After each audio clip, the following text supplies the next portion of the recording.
And a good Tuesday afternoon. Welcome to week 4 of the Bold Bald Breakdown. I'm Mike Chico Borman. To my right is Nick Shook, NFL.com and NFL Network. And we are here to talk Browns and a little bit around the league, but mainly Browns. And, of course, Nick, it has been, I think we've said it since week 1. And we'll go through here quickly. Cincinnati, week 1, your defense is elite. Okay, Burrow's injured. The Browns win big. People are, this is the Browns that we were expecting, we wanted, and they look great. And then you've got week 2, and you've got the Pittsburgh Steelers, and it's Monday Night Football, and you're all excited, and then Nick Chubb goes down, but then not just Nick Chubb going down, you lose the game, but then, Nick Chubb goes down, and he's down for the year, and everybody's really depressed. Then week 3, Tennessee comes to town. Expect a physical. Expect a Derrick Henry. You better dig in because that nothing. 94 total yards of offense for Tennessee, and Deshaun Watson has his best game, clearly his best game, and so we're back on that. The peak of the roller coaster, and then the Baltimore Ravens came to town on Sunday. And when we talk about the low of the lows, this is where we're at right now. They get absolutely destroyed by Baltimore on their home turf. And it's not like the Ravens weren't missing quite a few big-time players for them. It's just up and down, up and down, up and down through 4 weeks. Chico, have you ever been to Cedar Point? I have been. I'm a big fan. It's been a while, but I'm a big fan. You ever ridden the Millennium Force? Millennium Force is my favorite. There's a few new ones that I've been told I need to try, but Millennium Force is, yeah. Okay, so at one time it was the tallest roller coaster in the world. You got that 89-degree drop and everything else. You go over the first hill. It's very smooth. It's thrilling. And you come down, you're like, wow, that was incredible. Oh, there's another hill. We're going to go over the next hill. This is great, too. And then you come down and you kind of enter into another area and end up in a tunnel and stuff like that. That is the Browns season. We're not quite yet in the darkness of the tunnel. Luckily, that tunnel is temporary on that ride. We'll see if that is the case with the Browns. But this was the downswing of the second hill of that roller coaster. It was, maybe a new low. I would say so, because even in the Steelers game, you played pretty competitively. You had chances to win the game. This game, by halftime, you knew was over this Sunday at Cleveland Browns Stadium against the Ravens. And not only was it over because your offense couldn't move the football, but because your defense, your last saving grace, your backbone crumbled with a long drive just before half. It was 10 plays, 74 yards. It took only 2.5 minutes. They ran the ball well. They improvised with Lamar Jackson. They threw it to Mark Andrews. He caught it over 2 defenders in the back corner of the end zone. Demoralizing. You go into halftime, you're down 21-3, and you're toast. Maybe it is a new low point, I think, so far in this season. It is only week 4, but, a tough Sunday. And maybe it was over before the game even started. And I look, and this isn't as much about disrespecting DTR, Dorian Thompson-Robinson, as it is, I need to go back with you. I've had a day to digest this, okay? Yesterday was sheer frustration because I don't think I processed exactly why or how or any of it for Deshaun Watson. Like, why was this guy out? And how is this not more of it seemed like it was communicated better to because seemingly everybody on the team, including, teammates, coaches, Kevin Stefanski, all assumed this guy was playing until Sunday morning. Joe Thomas was on, I think it was NFL Network yesterday, and he said, look, I was at the walkthrough. Of course, he went into the Ring of Honor on Sunday. He said, I was at the walkthrough, and I can tell you everybody to a man was, he's playing. Of course he's playing. I don't want to make this about, like, Deshaun Watson he bailed out on his guys. I don't know.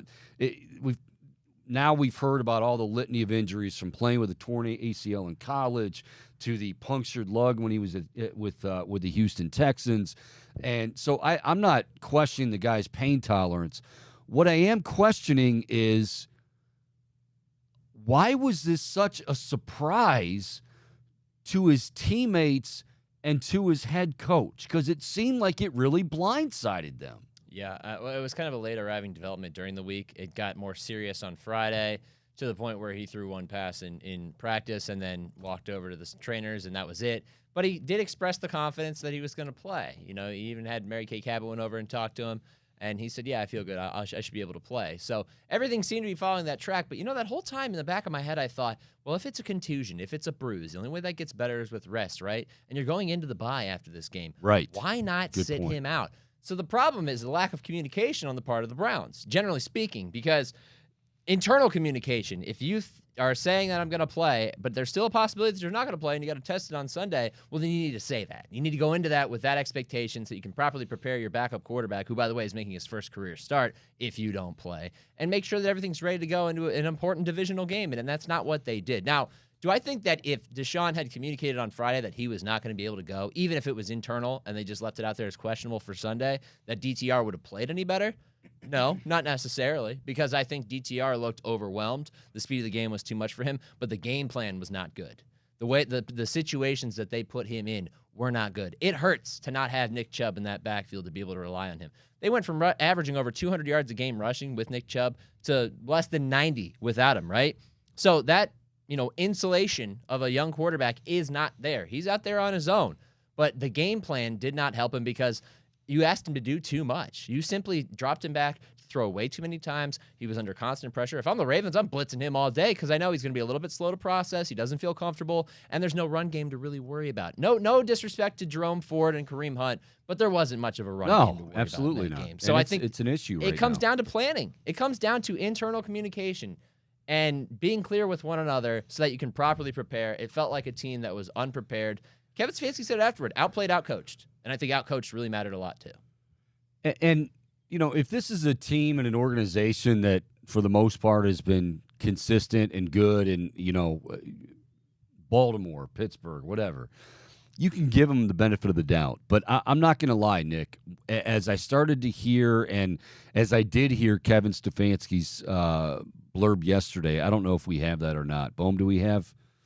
We don't have Kevin Stefanski. Okay. Kevin Stefanski basically was talking with reporters who were, as they should, asking questions about the development. And he basically was kind of continuing to hammer home the point that he was medically cleared. He was medically cleared. He had all his faculties, he said at one point. I don't know what that means exactly, but he had all his faculties. But ultimately, you know, he couldn't go. And, Nick, that's where, as a Browns fan, and I think I speak for most Browns fans here, you get – it's so easy to get back into the, oh, man, here we go again, where there's not that direct line of communication, where we hear about collaboration. We've heard about it for years and years and years, but in the end, it's not really coming to fruition.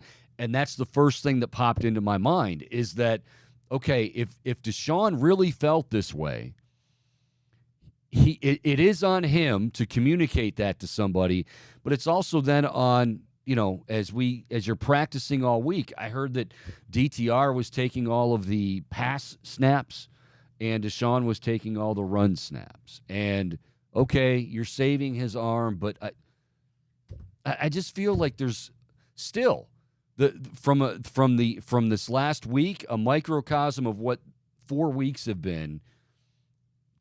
So many questions and not enough answers. Yeah, including what you have with Deshaun and all of that. I mean, we can harp all day on how, you know, they probably should have, you know, been clear with each other and on the same page when it comes to Watson. But since it was a game time thing, you do have to adjust on the fly. That's my biggest issue, is that you're not able to adjust on the fly. Yeah, you did not.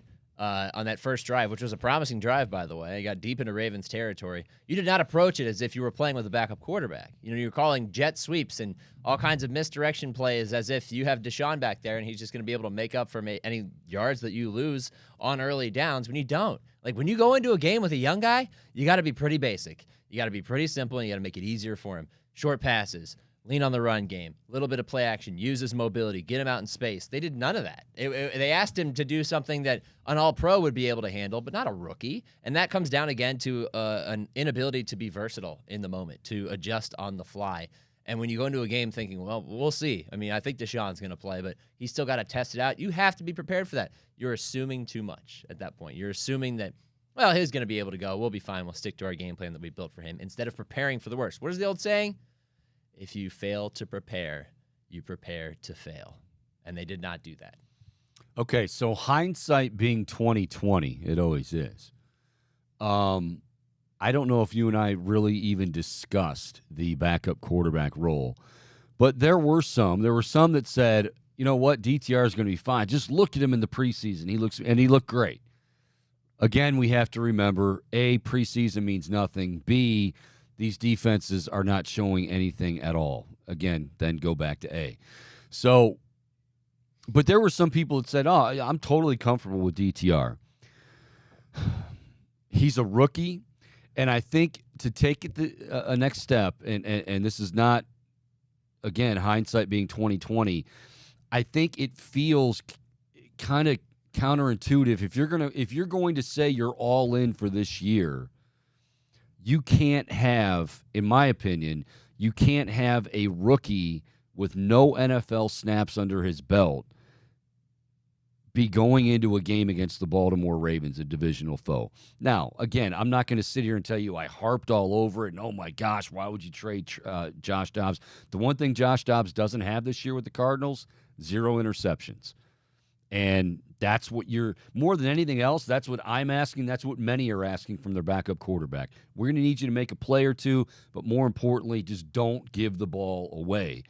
And I feel like with Josh Dobbs, you at least knew what you were getting. And for a team that's all in, that seemed like a pretty risky move to move him and put a rookie with no experience in that backup role. See, you're right. You're right in that you kind of didn't give yourself a secondary option that you could trust. That's why you had Jacoby Brissett last year. Because, you knew a Watson suspension was probably going to happen, and you needed somebody that was a veteran that could handle the job. And he handled the job well. And then he moves on. And, all right, now we have Josh Dobbs. But the problem with banking on that is that there's no telling whether, Dobbs is going to be effective or not. It's not like he has a ton of regular season snaps, but he does have some. Sure. He does have some, and I think what he's done well in Arizona, which kind of goes back to my point on Kevin Stefanski and not being able to adjust, in a quick moment of change, a sudden change, as they'll call it in the game, is the fact that Drew Petzing over there, the OC in Arizona, history with Josh Dobbs, used to be in Cleveland, and has built that offense to their strengths, which is don't ask too much of Josh Dobbs. Lean on the run game. They beat the Cowboys because they ran for over 200 yards as a team. Now, those runs looked a lot like what Kevin Stefanski tried to do. A Rondale Moore run around the right side, which is kind of what he tried to do with Elijah Moore.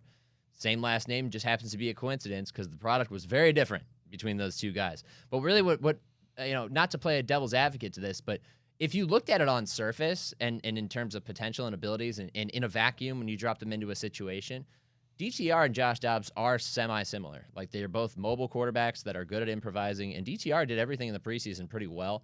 I felt good going into Sunday. I was like, well, you know what? I know it's the preseason, and I know the regular season's a lot different, but I felt like, hey, this kid can at least make plays with his legs, which he wasn't able to do in that game. I just felt like Josh Dobbs, and again, this is hindsight 2020. I'll fully admit it, but I felt like the one thing that I would know with Josh Dobbs is he's not going to come in and be like, oh, my God, these lights are really bright and this stage is really big, because I'm not saying he's got experience. Right. Yeah. And he's been in the league. And, so I think that plays at least a little bit. It was clear that DTR, and to your point, and it's a good one, and we've got to, get into that again, unfortunately. Did you, knowing that it was DTR, did you take every step in making sure that this kid wasn't as overwhelmed as he might be? And the answer to that was no in terms of the game plan. It's a very, very strong no. And I think that when you review the tape, you'll be able to see that if you're Kevin Stefanski or anybody else. They went with the same game plan that they had with Deshaun Watson. It's essentially what it looked like. Ask him to do the same things you'd ask Watson to do. Full game plan, full plays, being at your disposal. And then before they knew it, They have a turnover that allows the Ravens to score their first touchdown, and then they rely too heavily on the pass, and it just gets completely out of whack, and before you know it, you're down 21-3. But I will say this. I did learn a valuable lesson, like you said, hindsight being 2020, that let's not take the preseason as a measuring stick. I usually don't enjoy the preseason because too often guys blow up in the preseason and don't end up doing anything. Occasionally you get a Victor Cruz, but more often than not, it's Kenny Pickett playing against the Bills defense when the Bills defense isn't doing anything, and he's balling out. And look how the Steelers offense is so far right now. Not very good. Matt Canada, it's gone. Not a good indicator of future success. I just thought that the tools that DTR had would allow him to play out of structure if things did break down. It's just that they didn't put him in good positions to win, and I think that's going to be your problem. But even though we all worry about all this communication and everything else and why Watson didn't play and is he tough or whatever, you're not going to question his toughness, but that's undoubtedly going to be discussed in some circles around this city. You're going into the bye. Like, you got him an extra week of rest. Yeah. It's going to be okay, all right? It's going to be all right. You got a huge test coming out of the bye week, but it's going to be okay. It was one bad Sunday, and if you can get a full season out of your quarterback instead of a Joe Burrow situation, which Cincinnati's struggling through right now, and it only cost you one loss, then in the end, it's going to be worth it. That's Nick Shook from NFL.com, NFL Network, telling you it's going to be okay. Week 4 of the Bold Bald Breakdown. Chico and Nick with you for about another 45 minutes or so here on the Big Play Sports Network. The Browns fall to the Ravens, fall very hard to the Ravens, 28-3. They are now 2-2 on the season, as Nick just told you. A bye week upcoming, an early bye, week 5, and then week 6 will bring the pretty dominant, if not the most dominant team in the league in the form of the San Francisco 49ers to town. We talked about the offense. I'm sure we'll get back to the offense because there's issues beyond the quarterback that we need to discuss. But the one thing that we felt great about, the one thing that I threw around the term elite, and through 3 games they were elite, was that Browns defense. Is it as easy as saying, Nick, that, you know what, the offense just put the defense in bad positions, or do the defense have their own fair share of blame and just not playing well on Sunday? It's a little bit of both. I would lean toward the offense putting them in bad positions because the Browns actually won the time of possession battle in this game narrowly, but it felt like the offense was never on the field. Yeah. And the defense was out there forever, at least in the meaningful snaps in the first half before the Ravens built a huge lead. They played well to start. They were playing just like they did in the first 3 weeks. I thought, man, they got a chance here because they're denying the Ravens and what they want to do. But they were out there so often, and I thought the big turning point to me was when Zadarius Smith left with an injury. And it was only brief. He did come back and play, but if you look at his snaps by quarter from there, it was pretty sparing that he played. Sparingly. It was like the third and fourth quarter. It was just a handful of snaps in each quarter. It wasn't an every down basis. I thought they missed him a lot out there. When he was gone, the impact was just not as good from the front four. And they also, for the first time this season, showed a big weakness that has me very concerned for the Browns defense going forward, and it's that they can't tackle.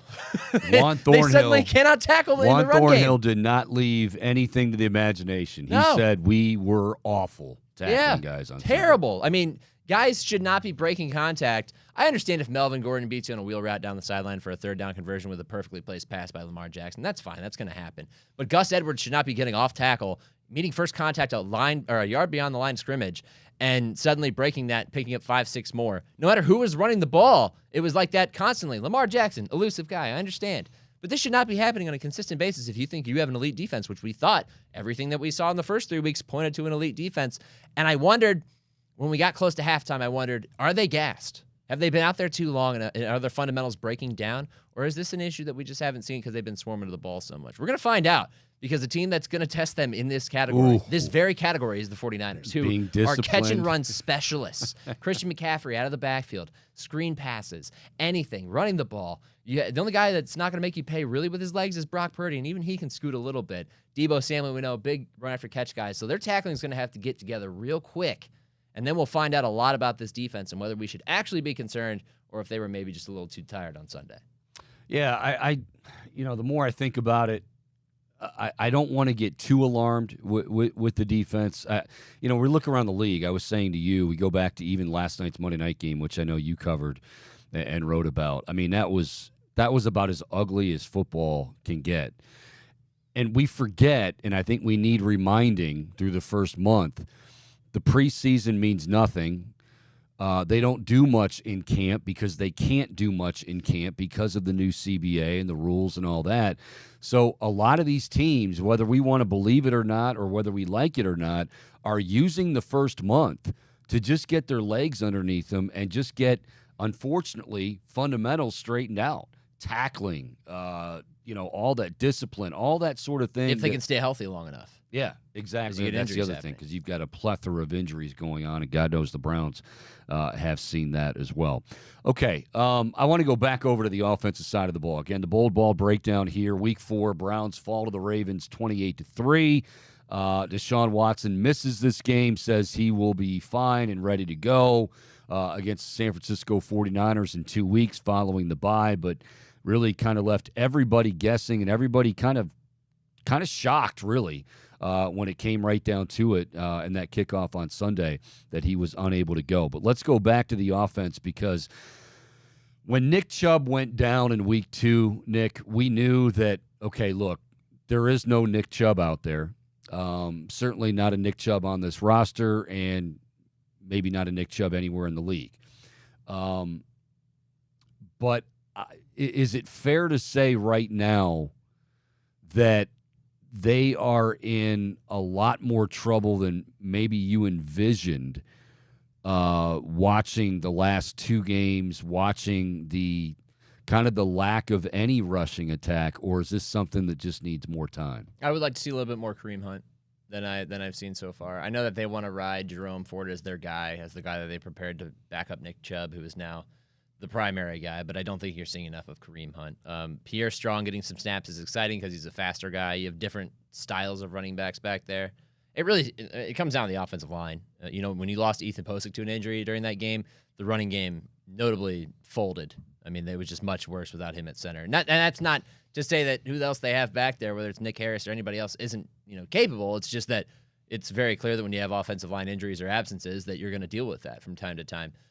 You don't have a special back anymore that's able to overcome some of that stuff. So that's why I think committee needs to be the approach, more committee than it is right now. You need more of the explosive attack of Kareem Hunt. He just runs hard. Yeah. I would like to see a lot more of that in the offensive attack. But I think that, the position they were in on Sunday, because I would like to really view this as, week 3, everything just kind of went right. The running game really wasn't there statistically, but it didn't matter. This mattered so much that the running game wasn't there because the passing game wasn't there. And the lack of a running game meant there was nothing you could do in the passing game. It just snowballed into a really bad situation for this offense. So I think that it's going to be a lack of a strength that you have been able to lean on in the Kevin Stefanski era with Nick Chubb and Kareem Hunt in the past. And now he's back in there to put away games. You weren't able to throw the ball very well in previous years, which is why you went and got Deshaun Watson. And that's still a work in progress. But you knew you could count on the run game, and now you can't. And now you got to figure out, what are we going to do? And when you don't have your quarterback in there, it's like, look, I was operating with one shoe missing. Now I got both shoes missing. I might have half a leg missing at this point. There's not that much that you can really do. Okay, and this is the elephant in the room that's not really the elephant in the room. Whoever they are able to cobble together, and maybe somebody emerges in that backfield, but it's going to be most likely by committee. Nobody's going to come close to matching Nick Chubb. I think, accept that. Now is when you say to yourself, you're the Browns, you're a Browns fan, whatever. Okay, this is why we brought in a $230 million guy. Now, is it unfair to say, hey, without a running game? I mean, every quarterback needs some sort of a running game. But, I watched a guy in Lamar Jackson on Sunday, and I love watching Lamar Jackson, and I hate watching Lamar. I hate watching Lamar Jackson when he's playing the Browns, yeah. Because but this guy is the epitome of, and I don't care. Well, is he could throw the ball better? He could do this better. All I know is he epitomizes what that culture is all about in Baltimore. That they've got all kinds of injuries. I mean, in the secondary, on the offensive line, they already lost J.K. Dobbins. I mean, their running game. But Lamar Jackson's like, you know what? We'll be okay. I'll find a few creases. I'll extend a few plays. I'll even run the ball myself. And he he basically carries that team. I don't know if Deshaun Watson is capable of, and I know it's somewhat of a different skill set, but do I deep down believe, truth time now, deep down believe that Deshaun Watson has the same abilities that Lamar Jackson has in terms of putting a team on his back and carrying them to victory? The answer for me is no, I don't. At least not right now. You're not going to find a strong argument to the contrary here from me, because I've been on the fence with him about as long as possible. I've given him a lot of leeway. Yeah. Fans who watch with their heart every Sunday and send me angry texts in the second quarter because Watson missed a throw on a key down or something. $230 million. What are we spending that money on? Look, guys, it's a long season. It's a long game. It's one throw. But he has not yet proven to me that he's close to where he was with the Texans. And I think that it's unfair to expect him to rediscover that so quickly. But if the pressure mounts and suddenly you need him to go win you a game, he hasn't done it yet. Now, he played really well in week 3. Was not there in week 4. He was not good in week 2. He did not matter in week 1. So we're all over the board right now. There is no consistency. There's no sign of a trend that's about to emerge here. And now you go into the bye week. So you have an opportunity to prepare thoroughly, get healthy for a defense that is among the best in the league, that is going to cause you problems. And maybe this is your first real test, your first real prove-it moment. Can he elevate you, or is he just not good enough as it stands right now? I don't know, but I tend to skew toward, you got to show it to me. You got to show it to me. Oh, absolutely. You absolutely got to show it to me, because it's just, to this point, it has not been consistent enough for me to go to sleep at night and think, well, he's going to go win us a game. I've watched Lamar Jackson in a win and a loss carry the Ravens in each of the last 2 weeks. He did the same thing against Indianapolis that he did against the Browns. The only difference is that he threw a couple touchdown passes against the Browns as well. You hate to watch Lamar Jackson when he plays against the Browns. I run a Madden league, and I was the Browns in the Madden league for many years, and one of my greatest rivals ran with the Ravens, and all I did was run with Lamar all day. Yeah. And it wasn't until like season 5 where I was like, I have the perfect game plan that's going to completely shut him down, which was the Browns in week 4 in 2019 when they went down and dominated the Ravens, and they haven't done it since. He's a special guy. He's the only thing. The Cincinnati game. He played extending plays. Him and Zay Flowers are the only things really powering the Ravens offense right now, and they have 3 wins to show for it. That's how good he is. And the funny thing, though, about the culture, and I just want to come back to this real quick, is they have the culture of winning, right? Them and the Steelers, the stability is the name of the game with them. But it wasn't that long ago that all we did was talk about how, oh man, dark days in Baltimore. Lamar Jackson remains unsigned. Sounds like he doesn't want that contract extension. Where's he going to go? What are the Ravens going to do? Is it going to be Tyler Snoop Huntley's team? They're screwed. Well, no, they're not. They're just fine. Well, and we try to, as you said earlier, you're looking at trends. You're looking at, like, we're going to get to the Cincinnati Bengals and the Pittsburgh Steelers. But, talking about this Baltimore Ravens team, this is a team, if there's one knock on Lamar Jackson, it's when it matters most, can you stay healthy? They've gotten off to great starts before. When he's healthy, they are a different team. And by the way, he's doing this with a lot of teammates that are down right now and out.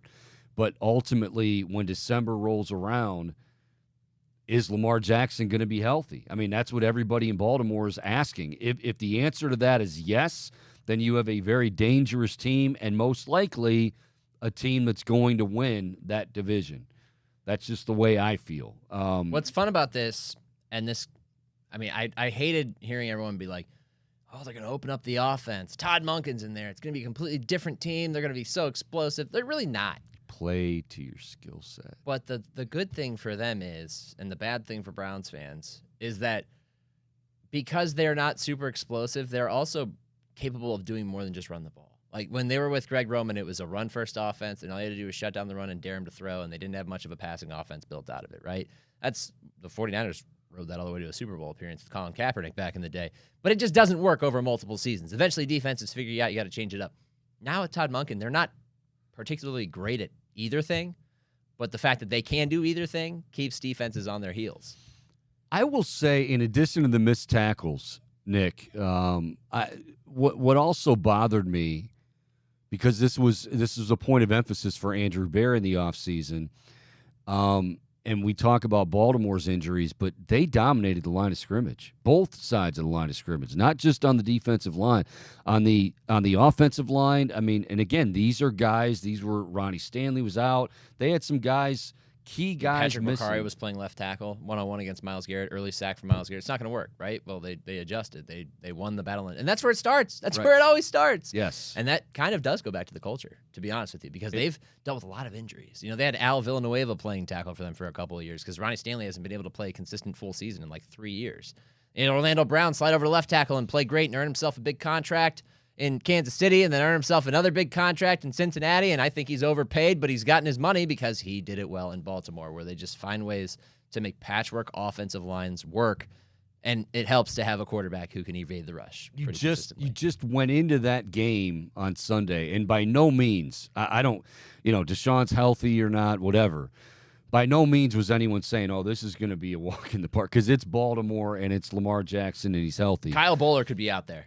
And it could be yes. It could be Anthony Brown or it could be Tony Banks for all we know. Bird. Like, we'll go all the way back. As long as it's not Joe Flacco, because you're probably in a bad situation there. It doesn't matter who's out there. It's going to be a war. And they lost the war. They lost the battle. They haven't lost the war yet, but they lost it on Sunday in resounding fashion. Big retreat. But you just looked at it on paper going in and said, man, all of these injuries and the Browns are flying high defensively, and then it was like all the wind went right out of your sails. Because, and we've asked ourselves this question too. If Deshaun Watson's healthy, did they win this game? I don't know. I mean, you certainly give yourself a better chance, but if the defense was going to play like that anyway, then I don't know if it's going to matter much. You're not, well. Then again, they were also gassed because and that's they were the on biggest the issue to me is I think you're not in a 21-3 hole at halftime if Watson's on the field because your defense is not out there and subjected to what was 3 series just before halftime. 5 plays, 32 yards, was moving until they fumbled the ball on the Browns 36. They come back, they go 8 plays, 93 yards for a touchdown.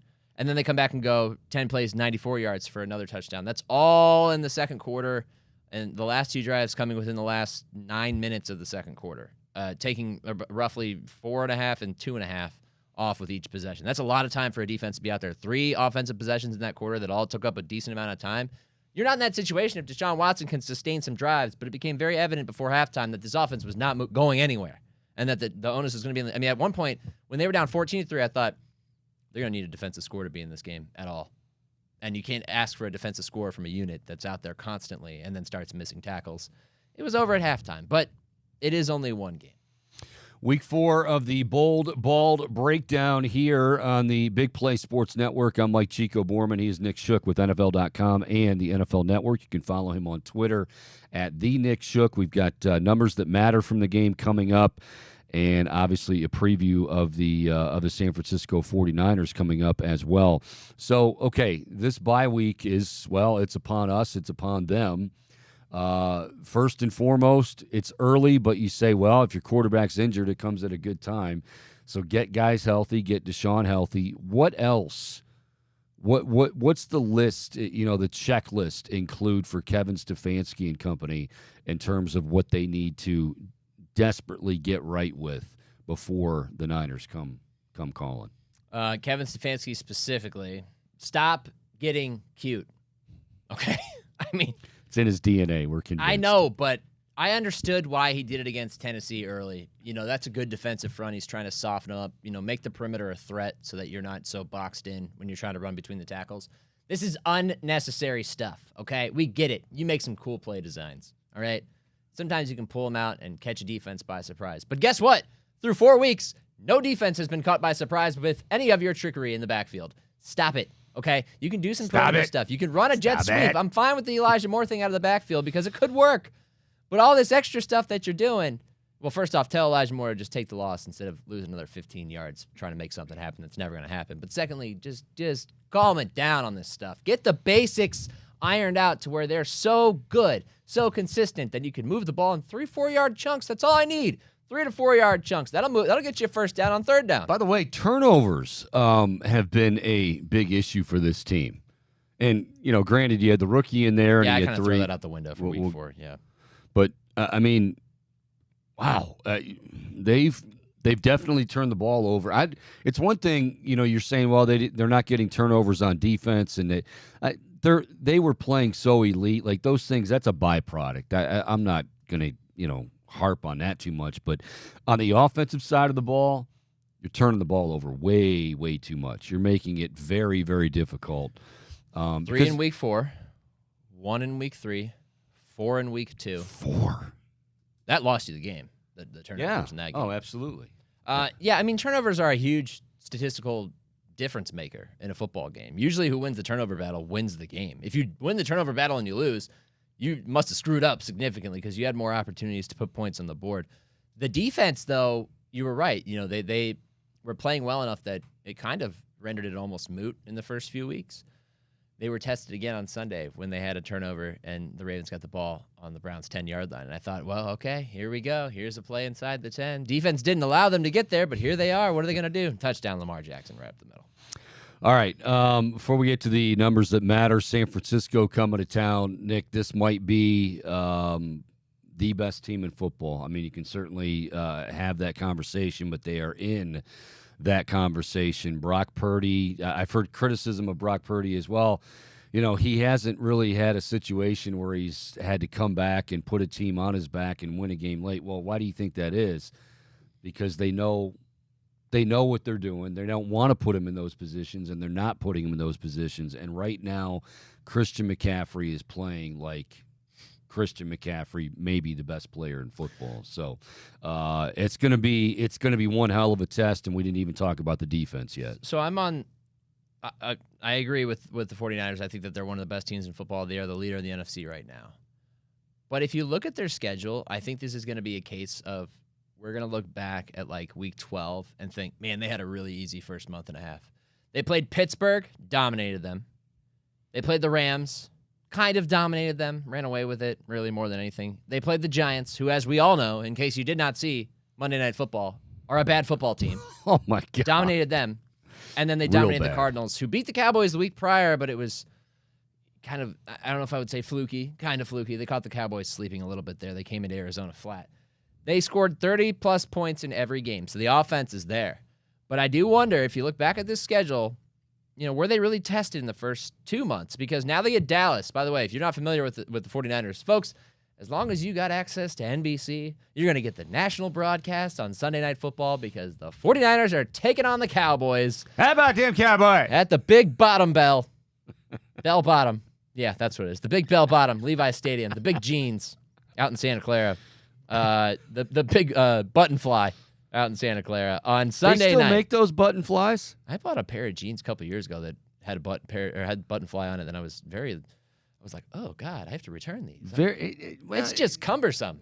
It is very cumbersome, but then at the same time, like Jerry Seinfeld says, that's one area where I don't want Buttons or zippers. interlocking teeth. That's true. That's true. But which way are you going to go? I mean, it's dangerous down there. Let me tell you. Don't get too quick with the zipper. Exactly. They're going out to Levi Stadium, and then they come back, and they're playing in Cleveland.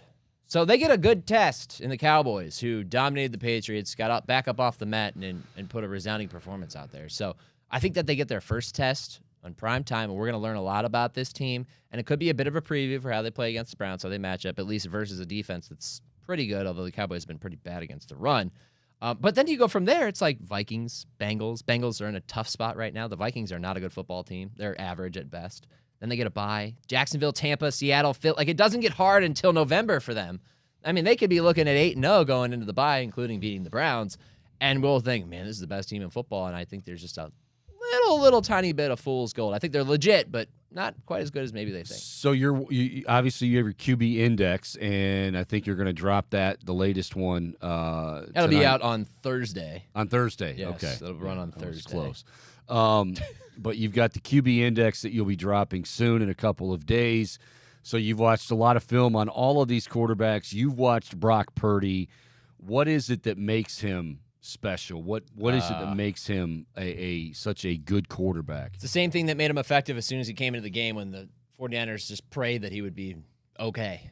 He's calm, he's cool, he's collected, he plays as if he's got 10 years experience. Now, sometimes that hurts him because he's so calm in that pocket that he occasionally doesn't sense the rush and gets strip sacked by TJ Watt. But for the most part, he's never frantic, he's never hurried. He trusts his eyes. He's got a good arm. He's a good football player, and he knows how to operate this offense. He is the perfect fit for a Kyle Shanahan system, And because he also has good pass catchers, a good offensive line, a well-schemed running attack, it all just works. I mean, you got Deebo Samuel, you can hit him on a slant for 10 yards, and he can take it 50 more for a touchdown. George Kittle, great blocker, can get open in the end zone, can get open and down the seam. He can do all kinds of different things. Brandon Ayuk, second straight year in which he just continues to trend upward, playing great football. And then you have Christian McCaffrey, who can do everything. I mean, this is a good team, and he doesn't have to do too much, and he's also talented. All I remember is Mike Tomlin before week 1 saying, we better practice tackling guys in space or we're going to be in big trouble. Yeah.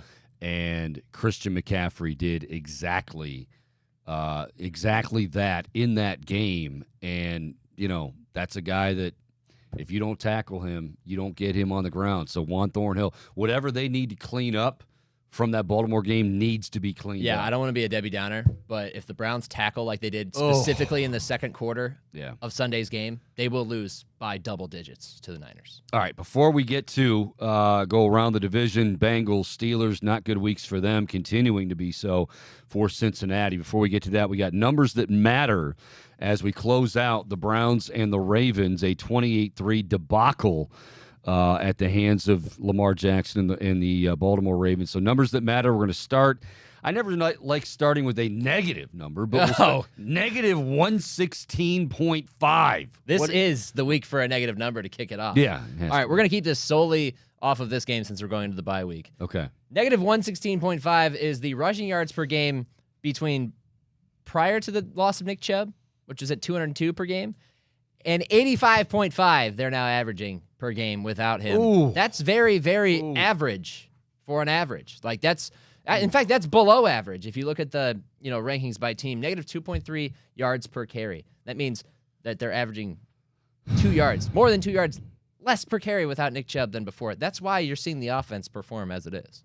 At least part of it. Some of these numbers vary because, again, it's from the Baltimore game, and there wasn't a lot to take in from that Baltimore game. So our next one is 25.3. Significance is? Well, unfortunately, that was Dorian Thompson-Robinson's passer rating in his first career start. That is the third lowest passer rating by a player making his first career start in the last decade. And that's what it looked like. Yeah. I honestly don't put a ton of blame on him. I don't either. It's kind of an unwinnable situation. Yeah, if anybody honestly expected him to, and look, I know from the preseason, you're going with your eyeballs. You don't have much. You're so excited to see football, and all you see is, wow, this kid looks great, and he could be a fifth-round find, and he might very well be that. But in the National Football League, if you're a rookie quarterback going in, and not just, we've already detailed how the events unfolded or how we think they unfolded. So it's very possible that Dorian Thompson-Robinson woke up Sunday morning still thinking that he's the backup, and then, oh, wait, no, you're going to start, kid. And that preparation just wasn't there. So I don't care who you are, you're going to be behind the eight ball. He could have prepared like his life depended on it, and I think it still would have been difficult. And that's no fault of his own. It's just the realities of the difference between the game at the Pac-12 level and at the NFL level. It's just different. Numbers that matter, 17.3. That is how many more points the Ravens scored on the Browns defense than what they were allowing per game entering week 4.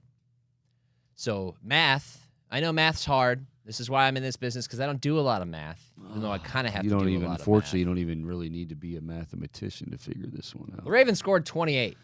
So if you subtract 17, that leaves it at 11. Then you take the 0.3. That means the Browns were allowing 10.7 points per game defensively and gave up 28. Again, we've been over this at this point a lot. I think that it was a product of circumstance and the flow of the game, and getting caught with 2 touchdown drives given up just before the break at halftime. You limit that to 1, maybe it's a different. They still lose the game, but it's maybe a different story from the defensive side of the ball. 36. Total pass attempts for a rookie quarterback making his first start in a game against a division opponent that is not afraid to blitz him. Too many for the Browns. Probably not ideal for a very green rookie. 3. 3 is the total number of turnovers. And I swear this is the last DTR stat, but they were all DTR interceptions. I'm sorry, DTR. You deserve better. All right, our final 2 numbers that matter here on the bald breakdown before we go around the NFL and certainly around the AFC North. 166. Total offensive yards for the Browns after averaging 366.3 entering week 4. So that is, for you math wizards at home who do not have a calculator handy and instead are using your brain, that is a drop of 200.3 yards in one game. And you know what? I want to say this on the DTR thing too. The fact that that he threw 3 picks was a product of what I'm seeing a lot with young guys. Young guys not named C.J. Stroud, trying to do too much because they were stars in college. It's not just him. It's not just going to be him. Go look at Bryce Young. He's making the same mistakes. Justin Fields, unfortunately, made a crucial mistake in an otherwise fantastic game. Double and triple coverage. He was. And when he was under pressure, he's just letting it rip and missing guys by 5 yards, 10 yards, 15 yards. But he's not the only young guy that does that when the pressure's bearing down. And, here's the thing. And not that he's going to fare well against any team, but you figure that team, Mike McDonald, is a guy that, back to his days at Michigan, like he thrives on, okay, we're going to give you this pre-snap look, and then it's actually going to be this. To me, that he was drooling heading into that game when he knew it was DTR. Yeah. It's going to be easy to bait this guy. We should be able to turn him over, and of course they did.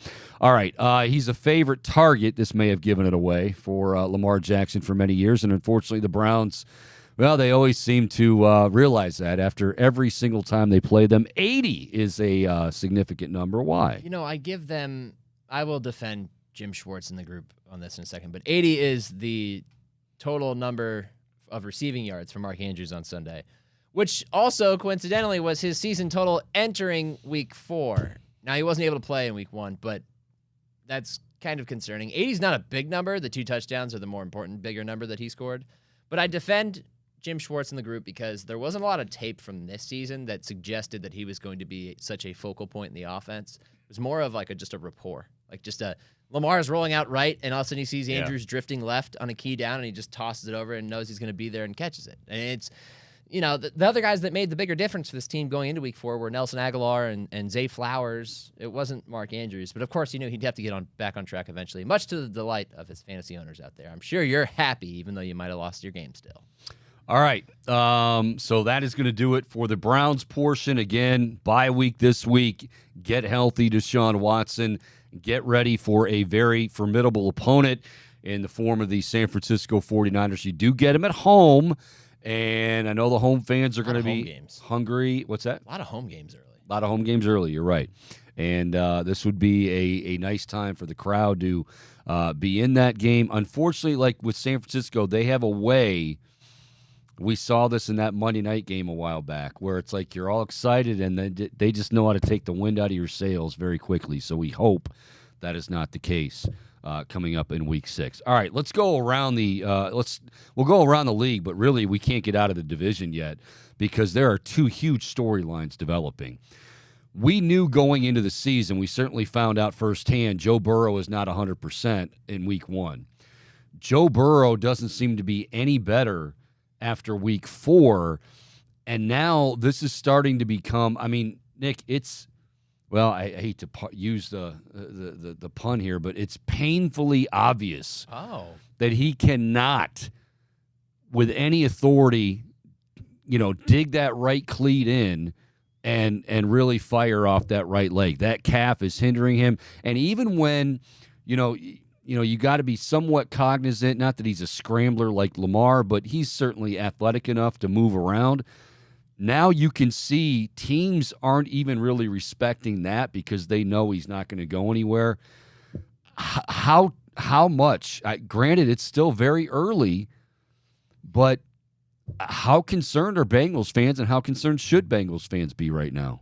I don't know how concerned they are, but I'd be pretty concerned because Joe Burrow just does not look like the guy that he was in previous years. He looks like a Tom Brady without the mind of a Tom Brady and without the pre-snap ability to break down a defense and find the right guy right away, Tom Brady. He is a guy who is playing in a body that is not his entirely. Like it's as if he had a Freaky Friday moment. Experience. Yeah, a little bit where he's like, wait a minute, I can't do this. And Bohm has those all the time. Yeah, I know. I'm sure he does, right? He wakes up as a bald guy some days. He's like, oh my God, where'd my hair go? Oh no! And then he goes back into his normal body, and he's like, yes, the luscious locks, they're back. The flow is still there. Thank you. Joe Burrow does not have the flow offensively right now. He's still got good hair, but he does not have the flow offensively because he cannot do physically what he's used to doing, whether it's extending plays or navigating the pocket. He's a statue, and whether it's the inability to drive the ball off the back foot or not, it's It's just that he cannot be who he is, and it's hurting them. What's also hurting them is that their play calling has been disastrous. There's been 2 instances in this entire season where I thought they might start to figure it out. It was the second half against the Rams on Monday night in week 3 when they said, all right, we're going to, make it a little bit easier. We're going to force the run. We're going to take short completions underneath. We're going to use Jamar Chase's elite route running ability to get him open. Yep. And we're going to chip away and move down the field. They won that game. Did they deserve to win that game? Did they win that game against most other teams? Probably not, but their defense won them that game, and they did enough on offense to win that game because that was the only real shred of hope that their offense produced in that game was that one specific touchdown drive. And then on Sunday, week 4, it's like, oh, they're picking up right where they left off. First drive, they go right down the field, 11 plays, 72 yards. They look like they're going to score with ease. Joe Mixon's picking up positive gains in the ground. Joe Mixon's looked good this year. Yeah, he just doesn't get the ball. They settle for a field goal. They never come close again because they are, again, asking too much of Joe Burrow, who is not 100% healthy. And it's going to continue to keep the spotlight on him because he's not 100% healthy. He's got to ask questions about it and go on more golf cart rides with the owner of the team and everything else. It's not going to matter. Stop asking his teammates. What matters is scheming around your strengths. I feel like a broken record because I just said this about Kevin Stefanski, but my God, Bengals, you have a lot of talent. I know T. Higgins, his status is up in the air and everything else, but it should not be this difficult. Run the ball more on early downs. Stop. There was a sequence in the game because I just watched it this morning where they gave up a touchdown and they came back out on the field and they went 3 and out because they asked Joe Burrow to throw 3 times. And the first throw was an RPO and the second 2 were ill-fated attempts that never had a shot. Stop putting this much pressure in. Yeah, he's making a lot of money, but he's not fully healthy. Stop doing it if you want to win football games. Okay, flip it to the other side of the ball. Obviously, all of the focus, and deservedly so, is on the offense and Joe Burrow. They lose 27-3. Derrick Henry, it took a little while for him to get going, but then when he got going, he really got going. There was talk, granted, like I said, it's definitely on the back burner right now, but there was talk at the beginning of the year, like, man, are they going to miss Von Bell and Jesse Bates? From what you've been able to see, it looks like, guys like Trey Hendrickson are doing their job and Logan Wilson, all those guys. But on the back end, are they having issues there or? Not really. Dax Hill's playing pretty well. For the most part, he's playing pretty well. He's been a good replacement for Jesse Bates. They have Nick Scott back there as well, and he's, hit or miss. He's just not the same necessarily caliber of player. At defense, I know they gave up 27 points and everything, but much like the Browns defense against the Ravens on Sunday, they were asked to do way too much. I mean, it was a close game. It was a 3-3 game. The Bengals proceed to punt after 7 plays, punt after 4 plays, punt after 3 plays, punt after 5 plays. The time of possession on each of those drives, 3 minutes, 2 minutes and 13 seconds, 52 seconds, and 2 minutes and 38 seconds. Like, they're not holding onto the ball very long. They're not giving their defense a ton of time to rest and recuperate. And when you're playing against a guy like Derrick Henry, you kind of have to because he's going to be a bulldozer. It's going to be a very physical game. The Titans, meanwhile, end up going 5 plays, 78 yards for a touchdown. Ryan Tannehill found a rhythm. They did not get after him as well as they should have, but he found the rhythm off the play action because the Bengals had no idea whether Derrick Henry was going to run it down their throat or if they were just going to run the play action and find somebody down the field. I mean, it was a banner day for this offense. To this point, it wasn't. It's not like they are the explosive Bills or Dolphins or whatever anything else, but they were an offense that was moving the ball consistently. Tannehill is, I call him Diet Kirk Cousins because he's not as sweet and as delicious as a regular Coca-Cola. But every once in a while, you still want the taste of it, so you get a Diet Coca-Cola. Say sweet and delicious as a regular Kirk Cousins, and I was going to start to ask if hey now. Kirk takes Tuesdays off, and today is Tuesday, he does, so we're not going to go right. there. Yeah, he's a family man. He's probably praying with his wife. So I think, the Tannehill thing is he's average, maybe slightly above average in the right situation, but this is what works for them is play action. It's not the Bengals defense. They were asked to do too much. They got themselves into a hole, and the offense just wasn't doing their part. Bigger surprise for you, Tennessee 27, Cincinnati 3, or Houston 30, Steelers 6? I would like to send a message to all Buckeye fans. Start watching the Texans every week. C.J. Stroud is balling, baby. He is balling. He's setting right records, too. 1,200 yards. No interceptions. The first rookie passer with 1,200-plus yards and 0 interceptions ever. Spreading the ball around, 7 different Nico Collins, but 7 different receivers. I mean, so looks like a maestro out there. I don't fancy myself as a fantasy expert. In fact, I'm very average because I don't really care about fantasy football. But anybody I talk to in the preseason, they'll come back and tell you, I was on Nico Collins from the jump. What about Puka Nacua? No, completely missed that. All right. I think everybody on planet Earth missed that. But Nico Collins is his favorite target. Dalton Schultz had a touchdown catch from none other than Devin Singletary on a halfback pass. That's how much they were rolling against the Steelers. I felt like the Steelers went into Houston. They're like, it's the Texans. We'll be fine. And got punched in the mouth repeatedly. Kenny Pickett did not look good again in that game. And C.J. Stroud is on a roll, baby. I love watching him play football right now. He's the leader for Offensive Rookie of the Year. Anthony Richardson might have something to say about that as well. But he looks – look, we did pre-draft talk, right? And we broke down these quarterbacks even though it didn't apply to the Browns. And what did I say about Stroud? He's the most pro-ready guy in the group. Accuracy was the biggest reason. He's proving it. I'm not saying I was right, but he's proving what everybody else saw before they decided to tank his reputation because of a standardized test. And you know what? Ohio State or otherwise, it's not. This is not a homer call. I'm just because that kid went through the ringer with some. I mean, and you know this. I mean, covering the draft for many years, like all it takes is one guy, and then this report snowballs into another one, and now you've got that giant snowball rolling downhill.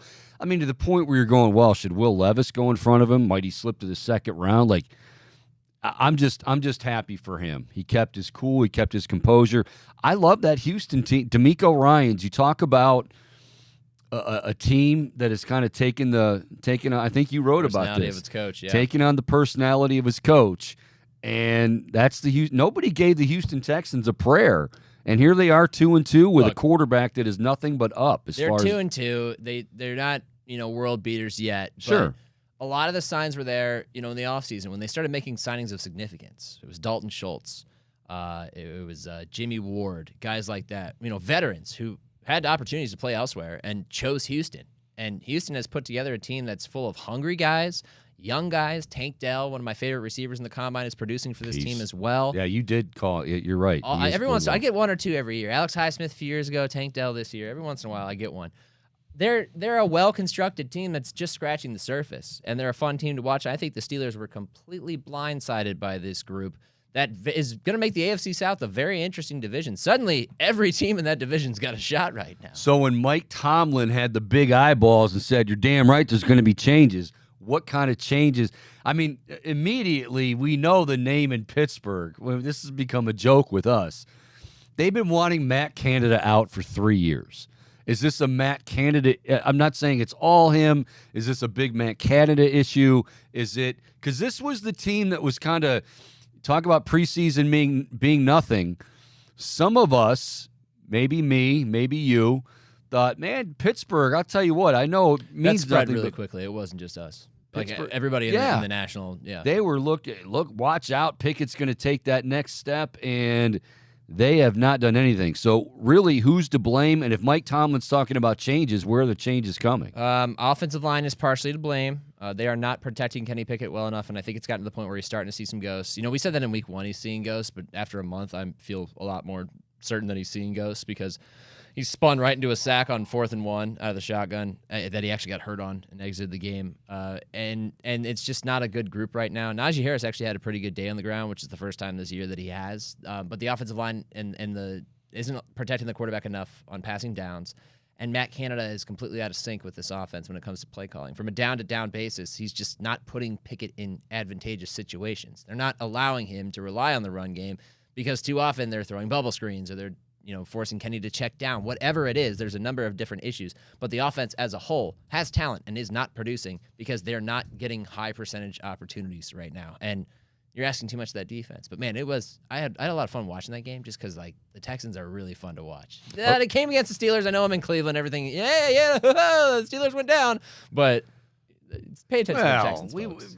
Cleveland fans would never celebrate someone else's misery. That wouldn't. All right, last game for you. I thought it was the game of the week. Buffalo, Miami. Man, Josh Allen, they got crushed after week 1, and I think some of it was, deserved. Still a lot of season to play, and what do they do in the playoffs? But Josh Allen looked great. Stephon Diggs looked great. And the Dolphins, I don't want to say all of a sudden the Dolphins are no longer a dangerous team. They are. But I felt like they feel like one of those teams, and as I watched that game, and I did watch that one, that like if their timing is just the slight bit off, their offense is off. Yeah. And I know you can say that with a lot of teams, but I don't know if that plays well, if that travels well, if that plays well late in the year, playoffs, whatever. But what was your takeaway from the Bills routing the Dolphins? I think you're accurate in that, and that's because so much of this offense has looked so easy right now. Yeah, where good point. it's hard to judge Tua because I had him number 1 in the index last week because he was just playing like the best quarterback in the league. But if you were able to put him in a vacuum and take all the circumstances out of it, visually, it's not as impressive as some other guys. He does like just enough to get it there, and that's supposedly what makes him special. And it's worked out really well for them in this offense right now. But when you face a defense, like you said, that kind of speeds you up, gets you a little off kilter, shuts down the running game and they didn't even really shut down that running game, but they limit it to a degree, and they bury you into a pretty significant hole on the scoreboard, then suddenly, everything that works out well is not working out so well for you anymore. It's I think an offense that has a super high ceiling but doesn't have a wide margin for error. And I think that's what you ran into in that game against the Bills is that you make mistakes, you turn the ball over a couple times, they're going to make you pay for it. Let's also not gloss over the fact that the Bills offense is humming right now and has been for 3 weeks now. Yeah. And that proved to be the difference. But I would be very curious to see what happens in this. I will be very curious and very intrigued when they meet again, because they will meet again very soon. Well, not very soon, but at some point in the season. Not until week 18, actually. So the opposite of very soon. Good on me for that foresight. It is a TBD game. I anticipate that being a primetime game, and maybe it decides the AFC East, but I do think that the Miami Dolphins are going to bounce back because they play the Giants and Panthers next, 2 of the worst teams I've seen so far this season. There you go. He's Nick Shook. You can catch him on NFL.com, read him on NFL.com. You can see him on the NFL Network, and also follow him on Twitter at the Nick Shook, and, of course, has his podcast out there.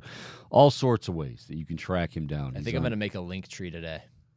What's like that? One of those things that sends you to an external site where all of your links are actually going to be for your social media profiles. Boom immediately popped up and a link tree. Yeah. I mean, how exciting! Like a money tree, except it doesn't get you any money. I didn't know what that was, but Boom apparently Could get you money if you're looking for advice to make bets. Well, it could on Bohm's link tree, not on mine. I am not a betting man. I am a company man. See, he has to say that because. Well, I'm just saying it's insightful it is. if you're looking to make all right. bets. Well, we got, again, a lot to think about. The Browns have a lot to think about over this week, obviously the bye week, and then getting ready for San Francisco in week 6. Deshaun Watson's got to get healthy, hopefully figure some things out on that offensive line, in that running back room. But week 6, they've got a formidable opponent coming to town in the San Francisco 49ers.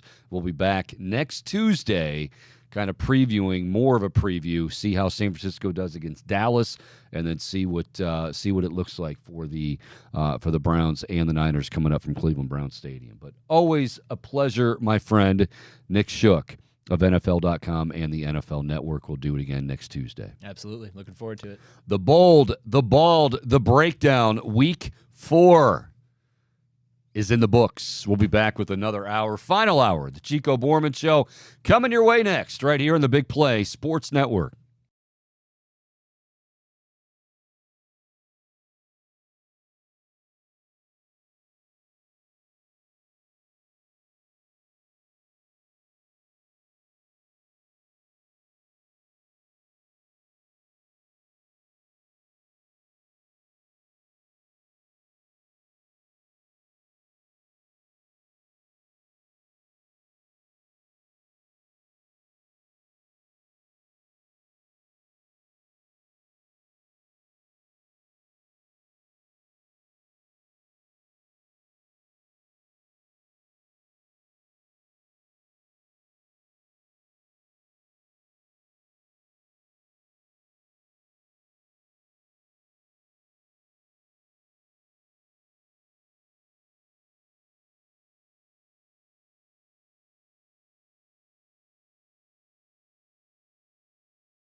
All righty, welcome back on this Tuesday.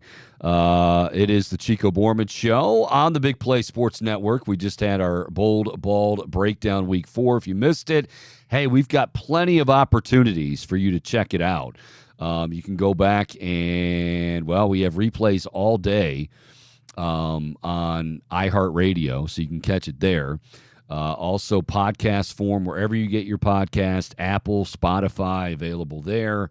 Of course, you stream us live on Twitter and on YouTube. So plenty of good stuff from Nick Shook as we, kind of a bad taste in the mouth after week 4. And it truly has been.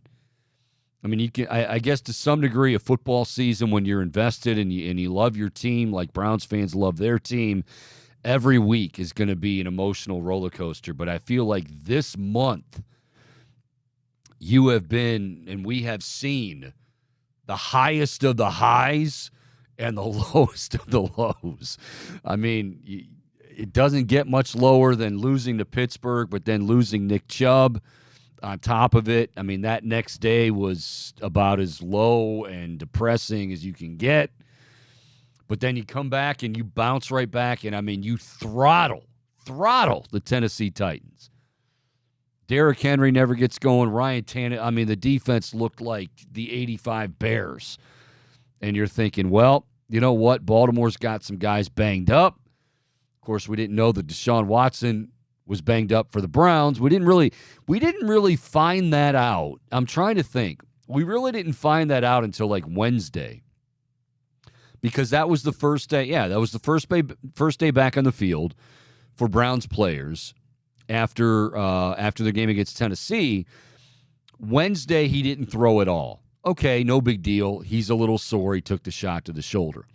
Thursday, Deshaun Watson threw very little and then was kind of talking to trainers. Friday, pretty much the same thing. And they said what was going on is on run plays, he was taking the snaps. On pass plays, DTR was taking the snaps. But again, and this is important, then as we get to Saturday, and this is where Joe Thomas enters the equation, on Saturday, Joe is at the walkthrough, and Joe says, I think on NFL Network, he's like, I was there for the walkthrough, and pretty much everybody just assumed he was playing. I'm not looking to blame anybody, but I can't sit here and tell you with a straight face that I believe or that when I hear of things like this, I don't automatically go back to, oh no, here we go again. Whether it's just simple communication, whether it's collaboration, whatever, and I'm fearful of that stuff. And I want to be over with that stuff. And I just hearing Kevin Stefanski's comments after the game, it was like in one breath. And make no mistake, Kevin Stefanski is the master at saying a lot and then saying nothing at the same time. All the good ones can and do, and that's his job. I get it. But he went from saying like, oh, he made it clear.